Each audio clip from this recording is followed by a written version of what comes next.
ধারণা উনি কি আর ফিরবেন না সিএন বুমনামা? রহস্য তো আছেই, সেই জন্য বিদেশ যাওয়ার জন্য এত পিড়াপিড়ি চলছিল। আমরা জানি একজন আম্মা ছিলেন দিল্লিতে 28খানা সুটকেস নিয়ে এসেছিলেন। এখন এই সুটকেসের রহস্য কি আছে এটা তো আমরা বলতে পারবো না, ভবিষ্যতে হয়তো জানা যেতেও পারে। হ্যাঁ, কিন্তু ওটাই প্রশ্ন, পারমিশন নেওয়া হয়েছে মানুষের, যাচ্ছে সুটকেস। এখন সুপ্রিম কোর্ট অনুমতি দিয়েছে, কিন্তু 20টা সুটকেসের অনুমতি দিয়েছে কিনা সেটা আমার জানা নেই।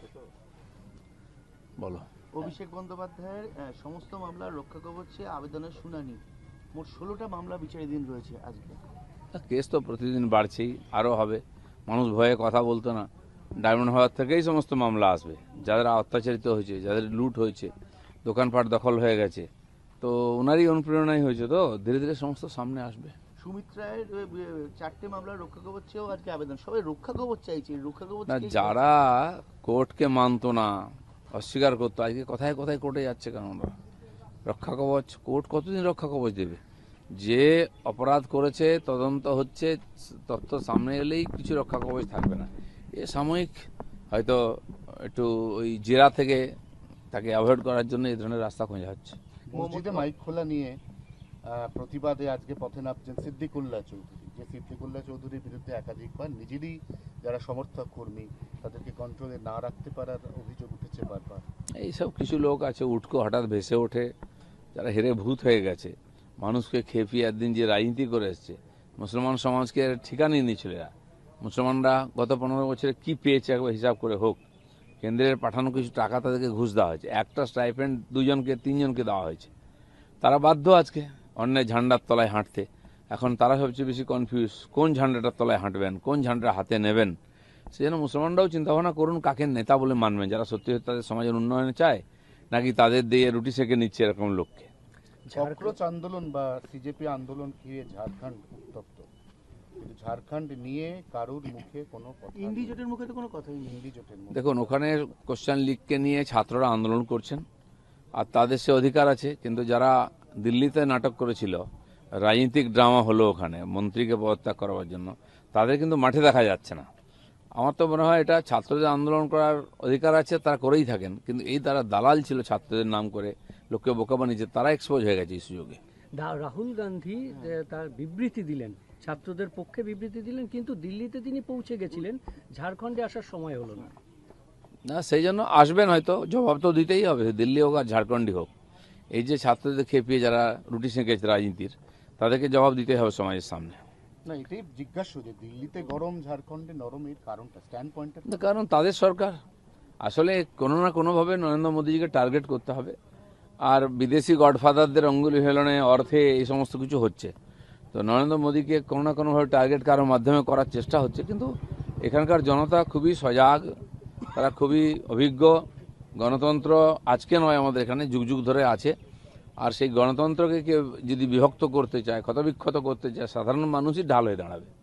বলছি, যন্তর মন্তরের যে মূলত ছাত্র আন্দোলনের বার্তা দিয়েছিল এবং রাস্তায় নেমেছিল ওই নেহা, আজকে কলকাতায় আসছে। নেহা বোরা আজকে কলকাতায় আসছে সে ছাত্র আন্দোলনের বার্তা দিতেই।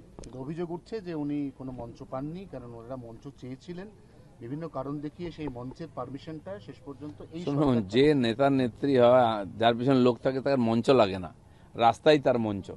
এরা তৈরি করা নেতা, তৈরি করা মঞ্চ, তৈরি করা মিডিয়া দিয়ে নেতা হয়।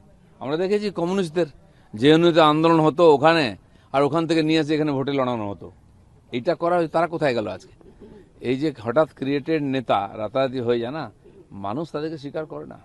গোটা কলকাতা জুড়ে গতকাল উত্তর কলকাতা স্পেশালি ভয়াবহ অবস্থা হয়েছে, ভেসে গিয়েছে রীতিমতো। বলছে যে এটাই যে বোর্ড ভেঙে চলে যাওয়া, তড়িঘড়ি করে চলে যাওয়া, তার ফল কি ভুগতে হচ্ছে এখন মানুষকে? দেখুন, প্রত্যেক বছর আগস্ট সেপ্টেম্বরে বৃষ্টি হয় আর এই দুর্দশা হয়, এটা কোনো শর্টকাট সমাধান নেই। যত শহর, খালি কলকাতায় কেন বলছেন, বাকি শহরগুলো দেখুন দুর্দশা কী চলছে চারিদিকে। আর ড্রেন বন্ধ করে, পুকুর বন্ধ করে, মানুষের অবস্থা দুর্বিষহ।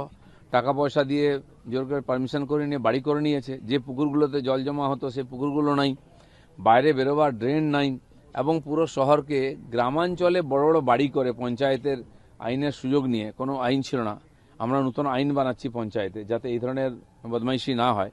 তো গ্রামের পঞ্চায়েতে বড় বড় বাড়ি করে, মানে এই যে রুরাল আর আরবানের মাঝখানে একটা শব্দ চালু হয়েছে রারবান, সেই রারবান এলাকাটা যথেচ্ছ বাড়িঘর বড় বড় ফ্ল্যাট করে রাস্তা আটকে রয়েছে, কোনো ড্রেন নেই, কোনো রাস্তা নেই। আমাদের পঞ্চায়েত বিভাগে পঞ্চায়েত এলাকায় বাড়ি করলে তার জন্য কোনো আইন ছিল না, এক পাতার একটা খালি নির্দেশিকা ছিল। একাধিক রাজ্যেতে এই ধরনের আইন তৈরি হয়েছে, কারণ গ্রামের দিকেও আজকাল বড় আবাসন তৈরি হচ্ছে, ফ্ল্যাটস তৈরি হচ্ছে, সেটা কন্ট্রোল করতে হবে। সেজন্য আমরা বিভিন্ন রাজ্যের আইনকে স্টাডি করে আর একটা আইন তৈরি করেছি, সেটা খুব সিস্টেমে দেওয়া হয়েছে, ফাইন্যান্স পর্যন্ত গেছে।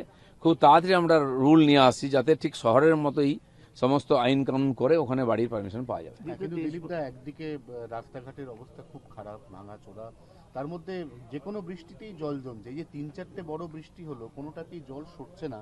এতে তো সাধারণ মানুষের, সরকার, নতুন যে সরকার, তার উপর যে প্রত্যাশা, এটা ধাক্কা খাচ্ছে না?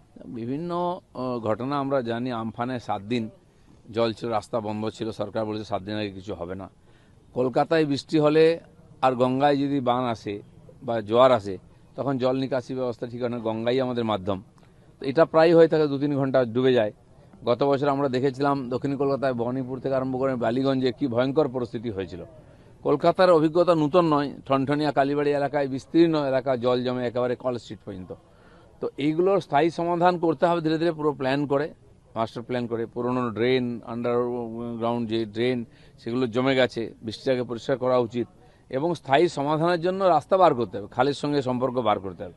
আমার মনে হয় এটা যারা ইঞ্জিনিয়াররা আছেন, দরকার হলে আন্তর্জাতিক স্তরের যারা এক্সপার্ট আছেন তাদের সহযোগিতা নিয়ে স্থায়ী সমাধান করা হোক। একটা বৃষ্টি লোক কাটিয়ে দিতে পারে, এত বছর চলেছে, কিন্তু পরের বার থেকে যাতে এর কোনো সমাধান হয় রাস্তা দেখা উচিত। দিলীপদা, পশ্চিমবঙ্গে বৈধ ভোটারদের নাম দ্রুত ভোটার তালিকায় অন্তর্ভুক্তির জন্য এসআইআর ট্রাইব্যুনাল গঠনে আজকে মামলা হয়েছে। আজকে দ্রুত যাতে শুনানি হয় এবং অধীর রঞ্জন চৌধুরী এই মামলাটা করেছে। যাতে দেখুন, এক সময় যখন এসআইআর এখানে লম্বিত হয়ে গেছিল টিএমসি চক্রান্তে, 228 জন না কত জজকে বাইরে থেকে ম্যাজিস্ট্রেট নিয়ে এসে এখানে ইমার্জেন্সিতে করা হয়েছিল। তারপরে কয়েক লাখ নাম বাদ থেকে গেছে, সেই সিস্টেম চালু হচ্ছে, ধীরে ধীরে সবাইকে এর মধ্যে ইনক্লুড করা হবে। লাস্ট কোশ্চেন, সেটা হচ্ছে এনসিপিআর 20 জন সাংসদের সাংসদ পদ খারিজের জন্য আজ অভিষেক বন্দ্যোপাধ্যায় লোকসভা স্পিকারের সঙ্গে দেখা করবেন। দেখুন, আইন ঠিক আছে, 2/3 যদি একদিকে হয়ে যান সেটাই পার্টি হয়ে যায়। এখন ওই এক্সারসাইজ করেই সময় কাটিয়ে নিজের সমর্থকদের একটুখানি উৎসাহ দিচ্ছেন আর কি।